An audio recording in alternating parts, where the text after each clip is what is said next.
Pernah dengar tentang paus perempuan? Jadi paus itu kan adalah pemimpin tertinggi dari umat Katolik dan udah pasti cowok ya. Nah ternyata dulu legendanya ada loh paus perempuan. Namanya Pope Joan atau Paus Joan. Ceritanya di abad pertengahan ada seorang perempuan yang cerdas banget nyamar jadi laki-laki. Karena dulu tuh kaum perempuan tidak mendapatkan perlakuan yang sama dengan laki-laki. Hanya karena si Joan ini tuh pinter, dia juga ingin mendapatkan pendidikan yang layak dan dia akhirnya masuk ke biarawan. Jadi masuk sebagai biarawan alias dia menyamar sebagai laki-laki.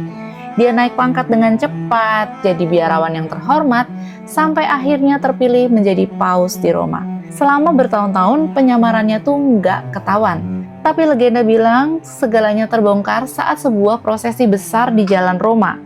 Joan mendadak melahirkan bayi di depan kerumunan. Orang-orang kaget, marah dong karena ketahuan kalau ini tuh cewek.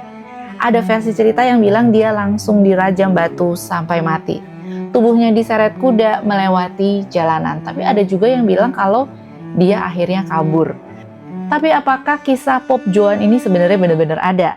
Kalau kita melihat catatan resmi kepausan, kisah ini sulit banget ditangkap secara logika. Paus Leo keempat meninggal tahun 855, langsung digantikan oleh Paus Benedictus ketiga di tahun yang sama.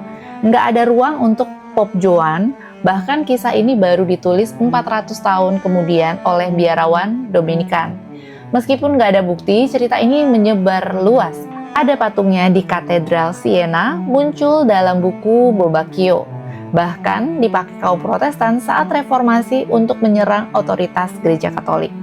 Sejarawan di abad ke-16 akhirnya membongkar kalau Joan itu cuma mitos. Tapi anehnya legenda ini tetap hidup. Sampai sekarang, sebagian orang masih percaya mungkin aja pernah ada paus perempuan yang disembunyikan dalam sejarah. Gimana menurut kamu guys?